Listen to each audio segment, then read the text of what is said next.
오늘은 성령 강림절 주일이며 웨슬리 회심 기념 주일입니다. 모두 일어나셔서 오늘 주신 하나님 말씀을 받으시기 바랍니다. 오늘의 말씀은 고린도전서 12장 3절에서 13절 말씀입니다. 우리 모두 한 절씩 나누어서 읽고 마지막 13절은 합독하겠습니다. 제가 먼저 읽겠습니다. 그러므로 나는 여러분에게 알려드립니다. 하나님의 영으로 말하는 사람은 아무도 예수는 저주를 받으라 하고 말할 수 없고, 또 성령을 힘입지 않고서는 아무도 예수는 주님이시다 하고 말할 수 없습니다. 은사는 여러 가지지만 그것을 주시는 분은 같은 성령님이십니다.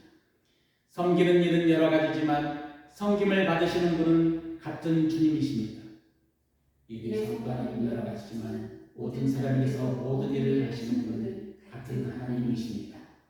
각 사람에게 성령을 나타내 주시는 것은 공동 이익을 위한 것입니다.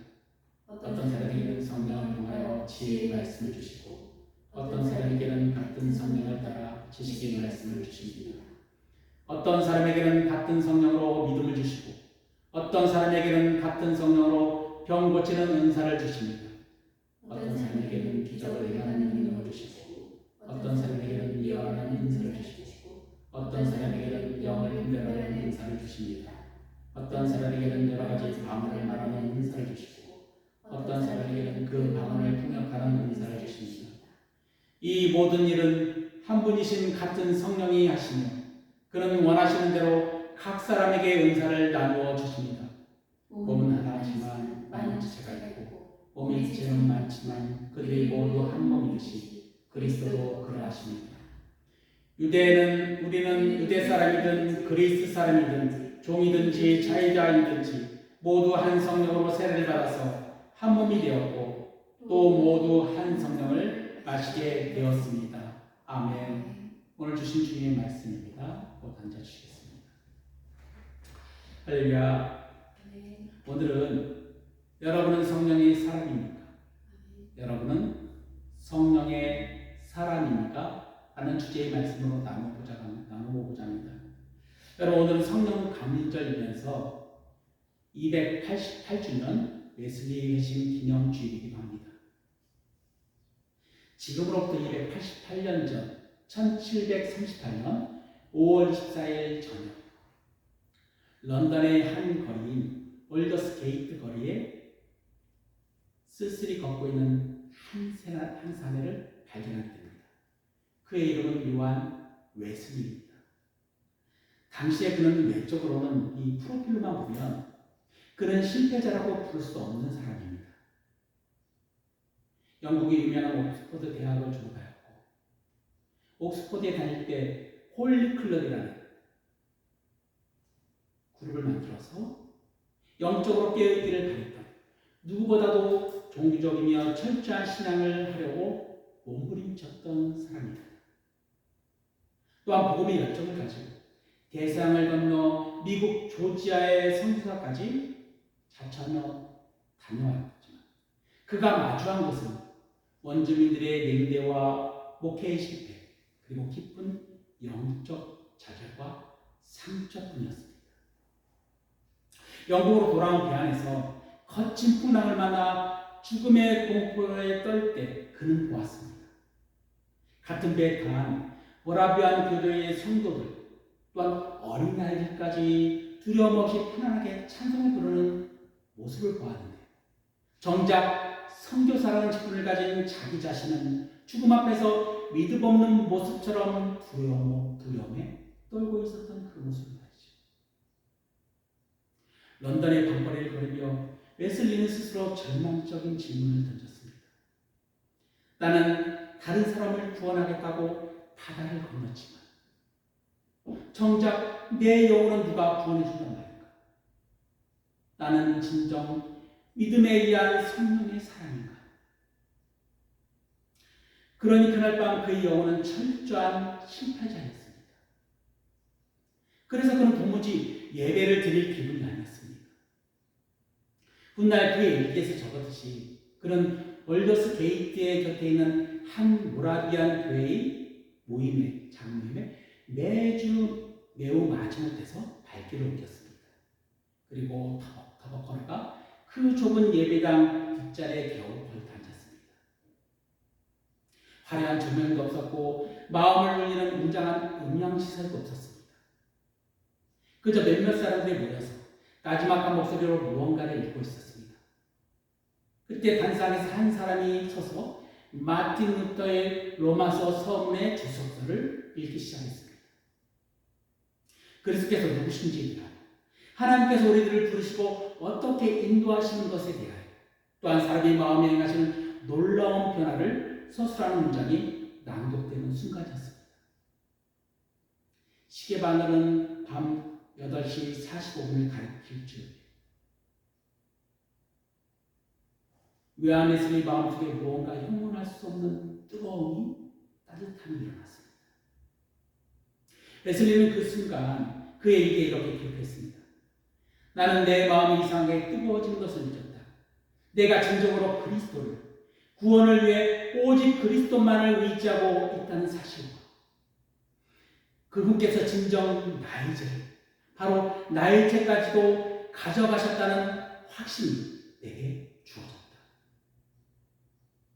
이것이 감리교의 시작이자 침체되어 가던 세계 기독교의 역사를 뒤바꾼 웨슬리의 회심 사건이었습니다. 어떻게 해야 구원을 얻었을까? 괴로워하고 있었던 한 인간의 심령에 성령께서 그의 마음에 따뜻함으로 임재하셨습니다. 사실 이 월더스 게이트의 회심 사건은 갑자기 하늘에서 뚝 떨어진 것이 아니었습니다. 그보다 사흘 전인 5월 21일에 그의 동생인 찰스 웨슬리가 먼저 성령의 강력한 임재를 경험합니다. 찰스는 가슴이 이상하게 두근거리는 체험을 한 후 내가 믿습니다. 이제 하나님과 합당케 되었습니다라고 소리 높여 주님께 고백합니다. 그리고 찰스는 그 은혜를 혼자만 누리지 않았습니다. 자신과 같이 믿음이 없는 자신을 여기며 괴로워하고 있을 형 요한이 생각났습니다. 찰스는 형에게도 자신과 같이 성령의 임재가 임하기를 눈물로 기도하기 시작했습니다. 찰스에게는 이런 기록이 남아있습니다. 나는 성령께서 형에게도 임하실 것을 거의 확신하고 있었다. 형제를 향한 한 영혼의 간절한 중보 기도가 마침내 사흘 뒤 월더스 게이트의 차가운 낡은 예배당에서 불꽃처럼 피어난 것입니다. 여러분은 흔히 성령께서 역사한 시인이라고 생각한다면 어떤 모습이 먼저 떠오르시나요? 하늘이 갑자기 밝아지고 빠른 하늘에 날벼락 같은 불이 떨어지며 온몸이 불로 떨리며 진동하는 자극적이고 눈에 보이는 대단한 기적만을 생각하고 합니다. 물론 오순절 마가 다락방에서 급하고 강한 바람이 불고 불이어처럼 갈라지는 것을 보았던 성령의 강력한 역사도 있습니다. 그러나 오늘 웨슬리 형제의 회심을 보십시오. 그들에게 임한 성령은 잔잔한 호수에 깊은 파문이 일어나듯 찾아오셨습니다. 홀로 방에 앉아 은혜를 구하다가 가슴이 두근거리는 것으로 좁은 예배당 뒷마당에 앉아 뒷자리에 앉아 마지막까지 낭독되는 말씀을 듣고 묵상한 중에 마음이 이상하게 뜨거워지는 것을 찾아오셨습니다. 마치 엠마오로 가는 두 제자가 예수님 말씀을 들었던 것처럼 말이죠. 성령님은 참으로 인격적인 분이십니다. 성령님은 우리를 기계처럼 다루지 않으십니다. 우리의 기질을 아시고 성격을 아시고 우리가 자라온 신앙의 환경과 우리 마음의 상처가 무엇인지에 대해서도 너무나도 잘 알고 계십니다. 그래서 우리 각 사람에게 가장 잘 맞는 방식으로 가장 부드럽고 확실한 언어로 찾아오셔서 우리의 마음을 두드리고 계시는 것입니다. 혹시 이 자리에 계신 성도님들 중에 이런 낙심을 품고 계신 분은 없습니까? 나는 남들처럼 뜨겁게 방언하지 못하니까. 나는 기도할 때 눈물이 펑펑 쏟아지지 않으니까. 아직 성령을 받지 못한 것은 아닙니까? 아닙니다. 사랑하는 성도 여러분, 십자가 앞에 설 때 내 마음에 아련한 감동이 있고 설교 말씀을 들을 때 이 말씀은 오늘 나에게 주신 말씀이구나 하고 마음이 뭉클해지거나 뜨거워진다면 이미 성령님은 여러분 안에 보이지 않게 일하고 계십니다. 그럼 만약 그럼에도 불구하고 여전히 영적인 목마름이 있으시다면 오늘 주님이 약속의 말씀을 붙잡고 구하고 잡고 두드십시오. 그러면 반드시 약속의 말씀에 따라 상 주시는 하나님께서 사모하는 자에게 가장 좋은 선물인 성령을 아낌없이 부어주실 것입니다. 이 믿음을 가지실 예수 그리스도의 이름으로 축원합니다.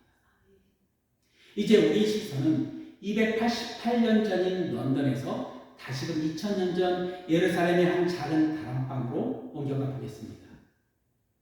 부활하신 예수님께서는 하늘에서 승천하시기 전 제자들에게 아주 엄하고도 강력한 명령 한 가지를 내리셨습니다. 너희는 예루살렘을 떠나지 말고 내게서 들은 아버지의 약속을 기다려라. 요한은 물로 세례를 주었으나 너는 열흘 안에 되지 않아서 성령으로 세례를 받을 것이다. 제자들은 이 약속의 말씀을 믿음으로 강하게 붙들었습니다.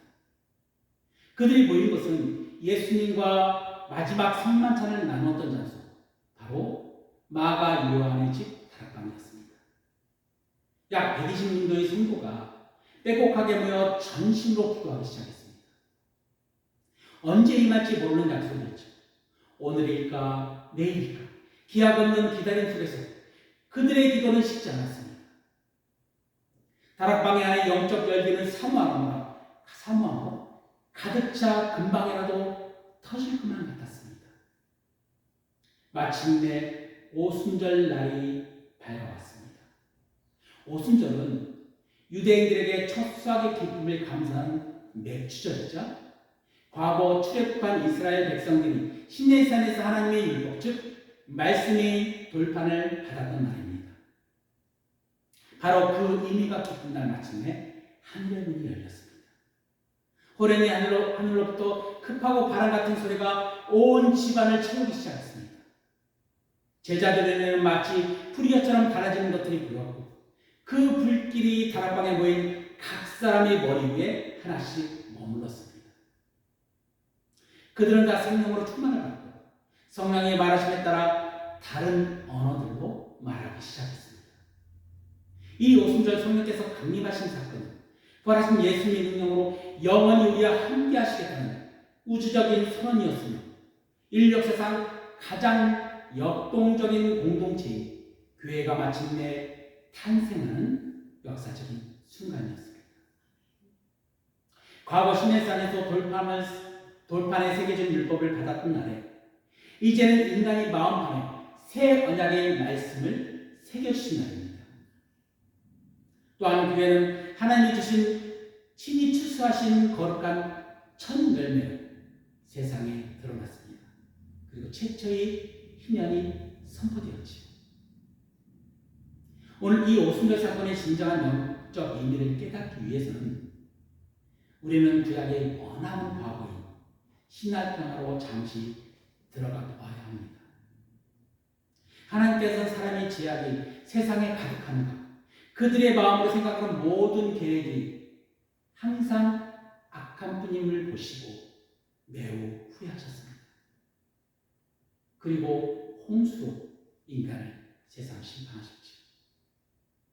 그러나 주님의 말씀에 순종하였던 노아와 그의 가족 8명만이 하나님 심판에서 구원을 받은 하나님께서는 노아와 그 가족들에게 이렇게 명령하셨습니다.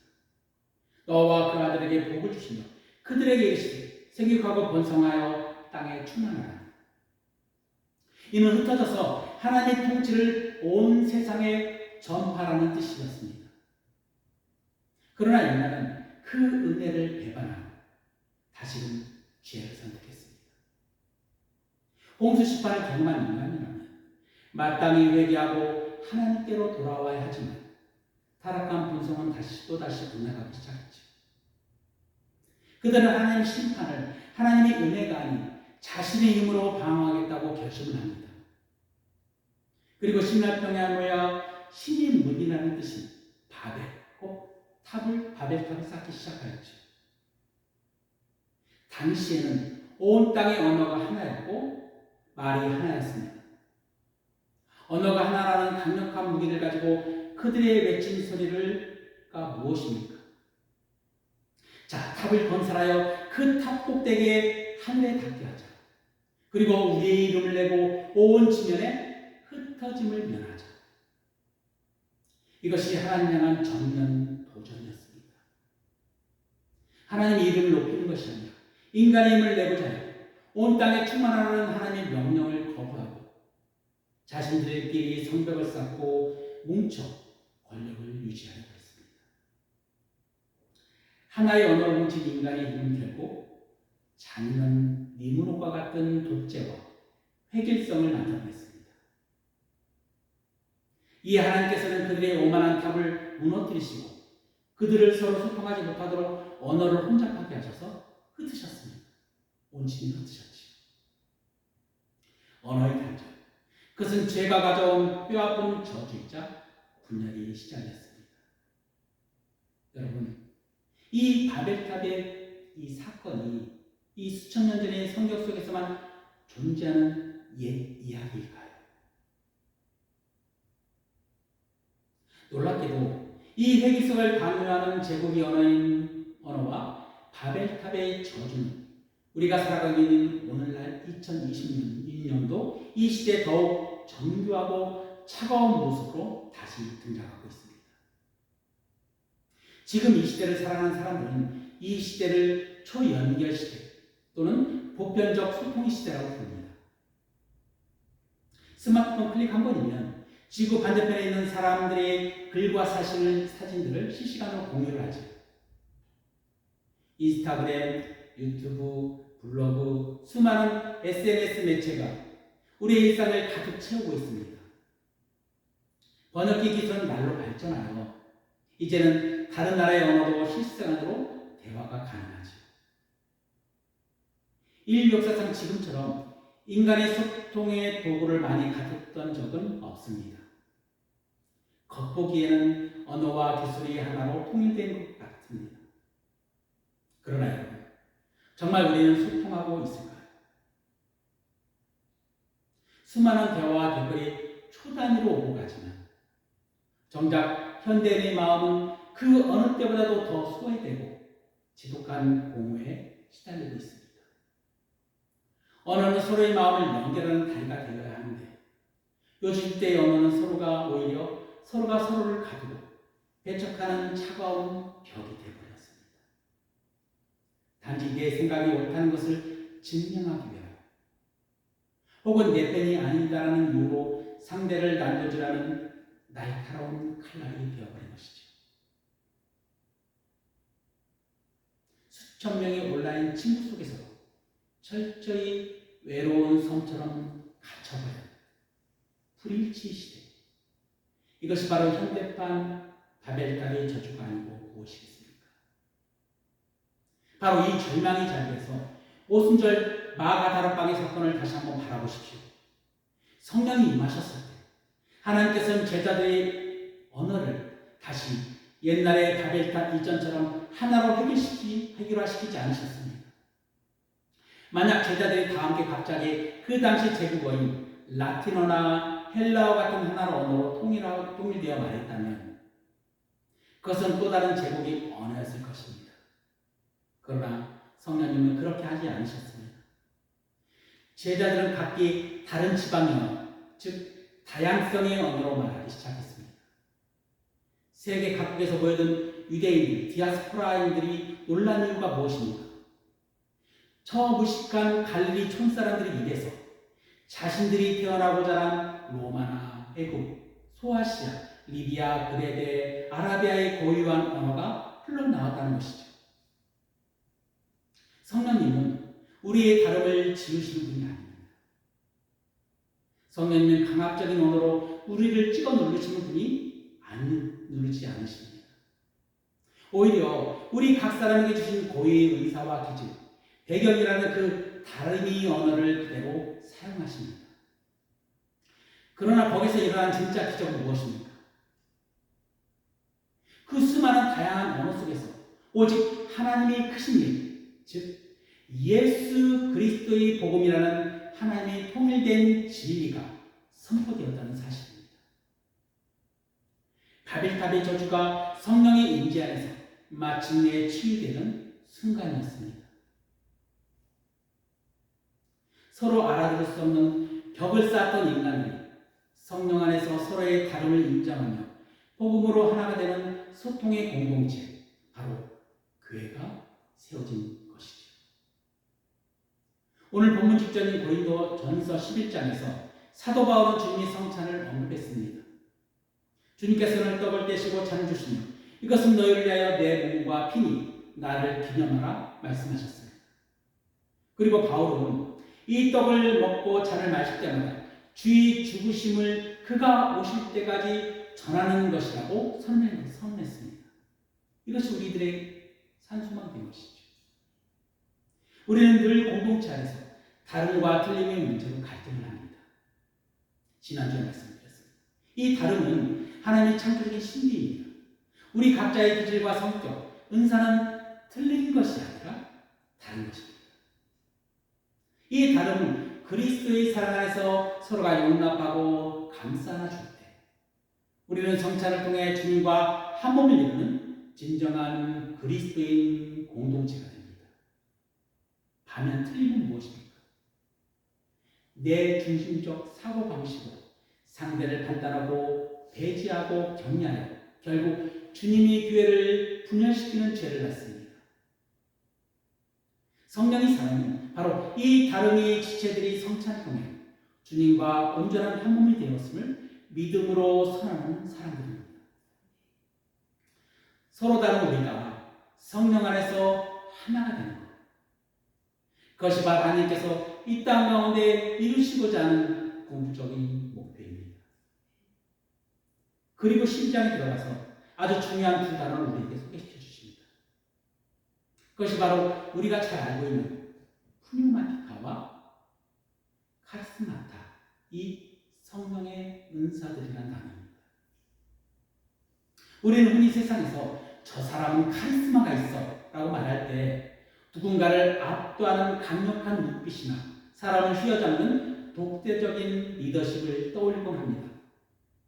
그러나 성경이 말하는 진정한 카리스마는 전혀 그런 뜻을 가지고 있지 않습니다. 이 단어는 은혜라는 뜻, 지난주에 말씀드렸죠. 헬라어 카리스에서 온 명사입니다. 즉 내 안에서 스스로 뿜어져 나오는 권력이나 능력이 아니라 하나님께서 위로부터 값없이 호의로 관대하게 주신 선물이라는 뜻을 가지고 있습니다. 게다가 이 단어의 이면에는 용서하다는 단어가 숨겨져 있습니다. 이것은 무엇을 의미합니까? 본래 하나님과 원수되었던 우리를 예수 그리스도의 십자가의 보혈로 조건 없이 용서해 주시고 이제 하나님의 자녀라 된 자들에게 믿음의 공동체인 교회의 유입을 위하여 값없이 얹어주신 구체적인 능력과 재능이 바로 카리스마타, 즉 성령의 은사라는 것이죠. 그러므로 나에게 어떤 뛰어난 재능이 있거나 아니면 영적인 능력이 나타난다면 그것은 내 실력이 좋아서가 아닙니다. 내가 남들보다 기도를 몇 시간 더 많이 해서 따낸 훈장도 아닙니다. 그것은 만왕의 왕이신 주님께서 우리들에게 거저 주신 선물일 뿐입니다. 여러분, 선물을 받은 사람이 선물을 준 분 앞에서 나 이런 사람이야 라고 자기 자랑을 할 수가 있을까요? 그럴 수는 없습니다. 바울은 이 은사를 또 다른 단어로 표현합니다. 1절에서 나오는 후니마티카, 즉 신령한 은사입니다. 이 단어는 우리 보호자이자 이루자이신 성령 곧 파라클레토스께서 역사하시는 영적인 근원과 본질을 의미합니다. 이 카리스마타가 위로부터 온 은혜의 선물이라는 측면이 강조한다면 이 푸뉴마티카는 그 선물이 내 능력이 아니라 성령의 임재와 역사심에서 비롯된 본질을 보여줍니다. 결국 이 단어는 서로 부딪히는 개념이 아닙니다. 오히려 우리 각 사람에게 주신 기질과 은사의 다름이 성령이라는 하나의 근원 안에서 어떻게 하나됨으로 연결되는지를 보여주는 가장 아름다운 영적 단어입니다. 오순절이 역사하신 바로 과거의 박제된 사건이 아닙니다. 2026년 오늘 바로 지금 이 순간에도 성령의 역사는 우리 삶과 교회 가운데서 계속 이어지고 있습니다. 그래서 신학자들은 우리가 살아가는 이 시대를 가리켜 삼위 하나님 중에 성령 하나님께서 주도적으로 일하시는 성령의 시대라고 말하고 있죠. 예수님께서 십자가 지기 전 제자들에게 또 다른 보혜사인 성령을 보내주셨다고 약속하시면서 그분의 사역을 명확히 가르쳐 주셨습니다. 요한복음 16장 8절의 말씀입니다. 그가 와서 죄에 대하여, 의에 대하여, 심판에 대하여 세상을 책망하시리라. 성령이 하시는 가장 본질적인 사역 중 하나는 사람들의 숨은 죄를 들추어내시고 책망하시며 진정한 의가 무엇인지 깨닫게 하시고 세상을 하나님 심판 앞에 서게 하시는 사역입니다. 사도행전 2장에서 일어난 이 일이 어떻게 일어났을까요? 성령의 강력한 임재를 경험한 베드로 사도는 예루살렘 한복판에 서서 사자처럼 외쳤습니다. 불과 얼마 전까지 예수님 십자가 못 박으라고 소리쳤던 그 거친 군중들을 향하여서 온 힘을 다해 선포했습니다. 그런즉 이스라엘 온 집안은 확실히 알지. 너희가 십자가에 못 박은 이 예수를 하나님이 주와 그리스도가 되게 하셨느니라. 인간의 지혜나 화려한 은변으로는 그 완악했던 군중들의 마음을 결코 흘려놓을 수가 없습니다. 그러나 그 자리에 성령께서 계셨습니다. 성령의 조명 아래 죄와 의와 심판에 대한 책망이 군중들의 가슴에 풀화살처럼 꽂히자마자 그들의 마음이 떨려 찔려서 통곡하게 이르게 되었죠. 어찌할꼬 이 통곡 속에서 강력한 회개의 역사가 터져나왔습니다. 그 눈물과 회개의 터 위에 세워진 것이 인류 최초의 교회인 예루살렘 교회입니다. 그의 시작은 이처럼 성령의 책망과 인간의 겸손한 회개 그리고 예수를 주라 고백하는 신앙 위에 세워진 것입니다. 그런데 오늘 본문 3절에서 시작의 3절에서 바울은 아주 무서운 선언을 던집니다. 그러므로 내가 너에게 알리노니 하나님의 영으로 말하는 사람은 아무도 예수를 저주할 자라 하지 아니하고 또 성령으로 아니하고는 누구든지 예수를 주시라 할 수 없느니라.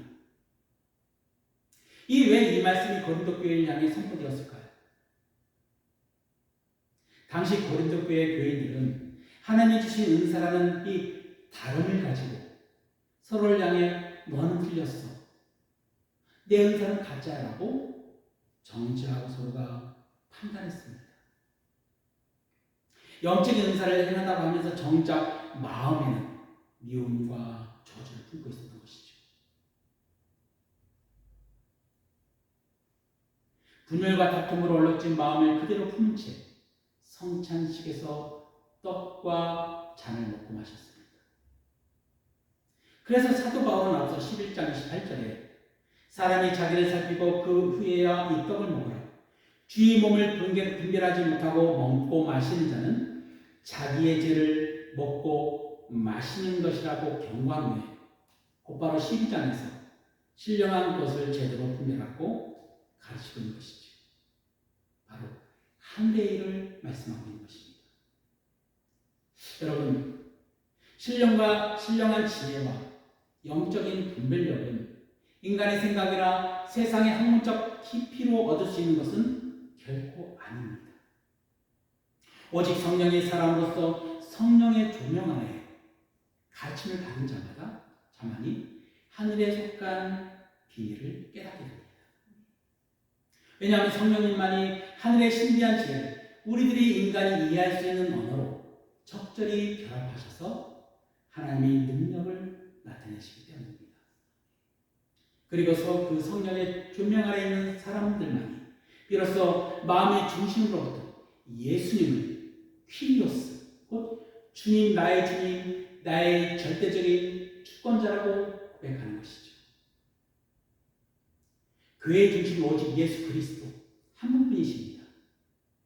십자가에서 온 인류의 죄를 대신하여 피 흘려 죽으시고 죽음의 권세가 지배하고 있는 세상에서 사흘 만에 부활하셔서 잠자는 자의 첫 열매가 되신 예수 그리스도, 그분만이 교회의 영원한 반석이시며 절대적인 통치자이십니다.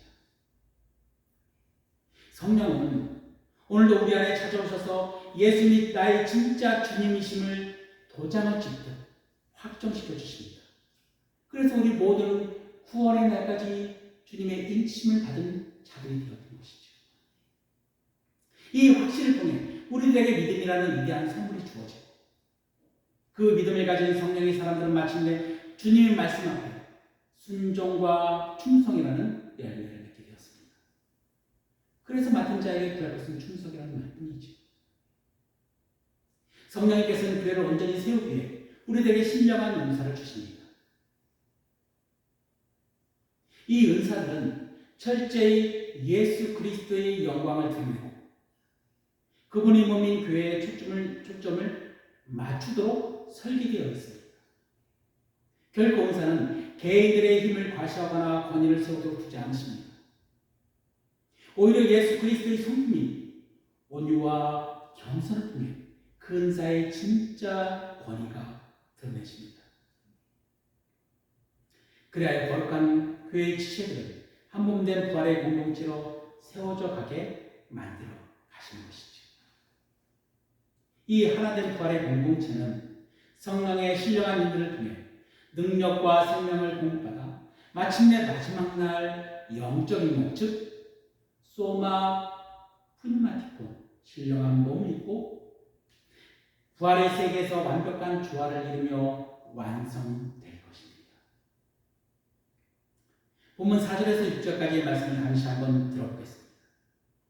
은사는 여러 가지지만 그것을 주시는 분은 같은 성령님이십니다. 섬기는 일은 여러 가지지만 섬김을 받으시는 분은 같은 주님이십니다. 일의 성과는 여러 가지지만 모든 사람에서 모든 일을 하시는 분은 같은 하나님이십니다. 보십시오. 삼일째 하나님께서 우리 가운데 역사하시는 경이로운 방식이 엮여 있습니다. 성부 하나님이 주도하여 성령께서 성도들에게 은사를 나누어 주시고 오늘 본문 말씀 이후에 살펴보면 성자 예수님의 이름으로 직임, 각각의 직분을 주심으로 맡기심으로 하나님의 일을 이루어 가십니다.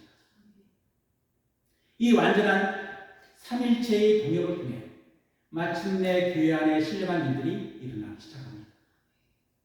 성령에 의해서 우리가 은사를 받았다는 것은 감히 피조물인 우리가 창조주 하나님이 거룩한 구원 사역에 참여하는 파트너가 되었다는 영광스러운 선언입니다. 그리고 이 사역을 감당할 수 있도록 우리 삶 속에 발현되고 공동체 전체로 퍼져나가는 하나님의 파워, 하나님의 에너지, 이걸 두나미스라고 하죠. 성령께 경외의 강력한 인재를 뜻하고 있습니다. 각 사람에게 주어진 은사들이 제각기 다를지라도 이 모든 성령의 은사들은 철저히 하나님 백성의 공동체의 이익을 위하여 계획된 것입니다. 그래서 7절에 대못을 받듯 우리들에게 이렇게 선언합니다. 각 사람에게 성령을 나타내 주시는 것은 공동 이익을 위한 것입니다. 바울은 이 교회의 유익을 위해 성령께서 우리에게 나누어 주시는 구체적인 은사를 9가지를 제시합니다. 지혜의 말씀, 지식의 말씀, 믿음, 치유의 은사, 기적을 행하는 능력, 예언의 은사, 영 분별의 은사, 각종 방언의 은사와 방언을 통역하는 은사를 말씀하고 있는 것이죠. 이 은사들은 같은 성령 안에서 오직 성령께서 원하시는 대로 각 사람에게 나누어 주시는 서로 완벽한 조화를 이루어야만 하는 아름다운 오케스트라의 악기와 같습니다.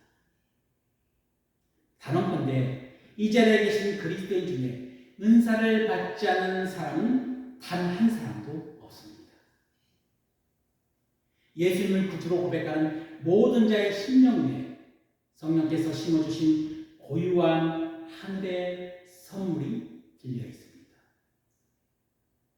다만 안타깝게도 내게 주신 은사가 무엇인지 스스로 인식하지 못해서 사용하지 못하는 경우가 있고, 혹은 어떤 은사는 교회의 특별한 사역과 필요에 따라서 성령께서 잠시 임의로 역사하시는 경우가 있기 때문에 분별하기가 쉽지만은 않습니다.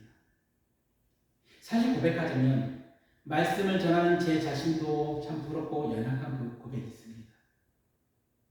주님께서는 부족한 저에게 교회를 섬기도록 치유의 은사와 지식의 말씀의 은사를 선물로 주셨습니다.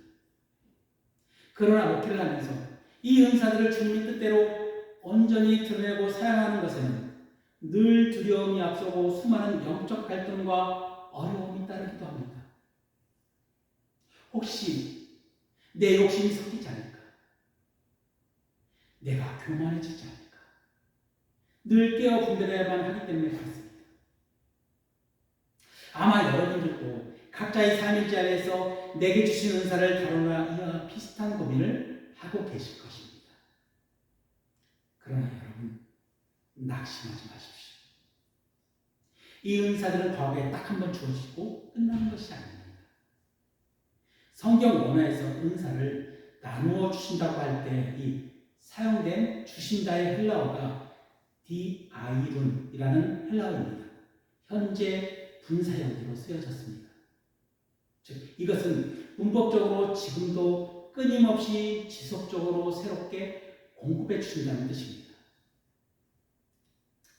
이 다양한 은사들은 그리스도인 공동체의 교회가 직면한 수많은 환경과 위기 속에서 그때그때 필요한 것이 무엇이든 하늘이 보좌로부터 끊임없이 새롭게 공급해 주시는 새로운 만나와 같습니다. 그러므로 세상 끝날 때까지 교회가 이 땅에 존재하는 그 순간까지도 성령께서는 당신의 지체들에게 필요한 은사를 끊임없이 공급해 주실 것입니다. 또한 내가 받은 은사는 나 혼자 잘 먹고 잘 살라고 줄 것이 아닙니다. 내가 지치고 연약할 때, 그리고 더 약해질 때, 다른 지체가 받은 치유와 위로의 은사를 통해 내 영혼이 고침을 받습니다. 반대로 다른 지체가 믿음에서 낙심하고 무너질 때, 내게 주신 지혜와 권면의 은사로 그 형제를 다시금 일으켜 세워주는 것입니다. 은사의 소유권은 나에게 있는 것이 아니라 오직 성령님의 주권적 결정이 있으며 교회의 머리가 되시는 예수 그리스도께 있기 때문이죠. 사랑하는 성도 여러분, 그러므로 성령의 엄청난 은사를 선물로 받았다 할지라도 우리 안에는 절대로 나와서는 안 되는 태도가 있습니다. 바로 자랑과 교만입니다. 내게 치유의 은사가 나타나고 내게 남다른 지혜가 있고 내가 방언을 유창하게 한다 할지라도 공동체 안에서 어깨를 으쓱거리거나 다른 사람을 무시해서는 안 되는 이유가 여기 있습니다. 내가 자랑이 내 자랑이 섞이는 그 순간에 그것은 카리스마타가 아니라 나를 드러내기 위한 또 다른 바벨탑이 되기 때문이죠. 예수님께서는 마태복음 7장에 우리들을 향해 들려주신 엄중한 경고의 말씀, 우리를 두려움으로 경청해야 합니다. 마지막 심판 날에 수많은 사람들이 주님 앞에 나와 당당하게 소리칠 것입니다. 주여 주여, 우리가 주의 이름으로 선지자도를 했습니다. 주의 이름으로 귀신을 쫓아냈습니다. 주의 이름으로 교회에서 얼마나 많은 권능을 행하였는지 주님이 아시지 않습니까? 그들은 실제로 은사를 했던 사람들입니다. 기적을 일으켰던 사역자들이었습니다. 그런데 그들을 향해 주님의 대답은 너무나도 차갑고 충격적입니다. 내가 너희를 도무지 알지 못하니 불법을 행하는 자들아, 내게서 떠나가라. 어떻게 이런 일이 일어날 수 있겠습니까? 주님이 이름으로 기적을 행했는데 왜 불법입니까?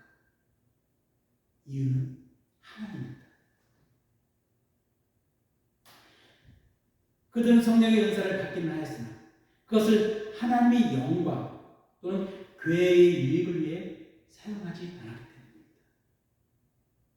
오직 자신의 영광을 위하여 자신의 이름을 내고자 주님의 선물을 사유하고 나누었기 때문입니다.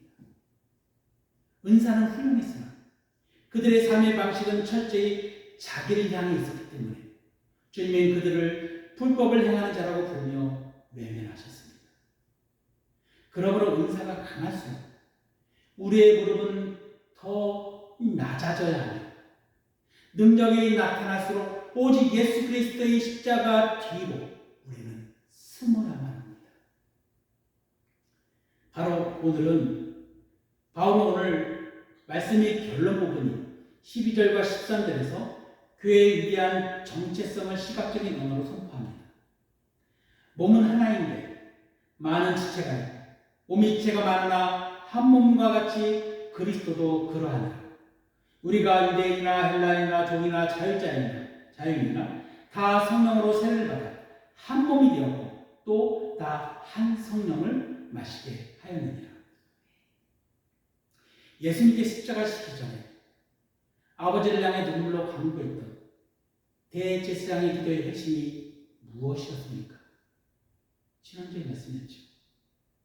아버지, 우리가 하나인 것처럼 그들도 우리와 하나 되게 하옵소서.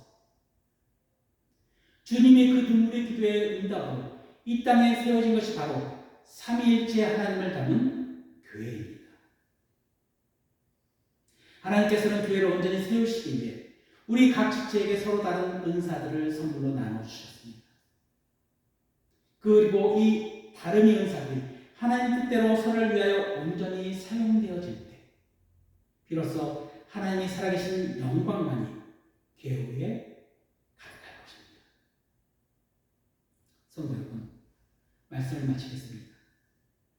너희는 모두 한 성령으로 세례를 받아 한 몸이 된 자들이요 모두가 한 성령을 마시는 사람들이다. 여기서 성령을 마신다는 표현은 구약의 선지자들이 예언했던 성령을 물 붓듯이 부으신다는 말씀과도 같습니다. 차별 없이 모든 성도들에게 하나님의 영의 기름 부음이 통째로 쏟아졌다는 뜻입니다. 우린 성례전인 세크라멘트인 성찬을 통해서 예수 그리스도의 몸을 먹고 그분의 보혈로 세운 피 언약을 믿음으로 받아 마십니다.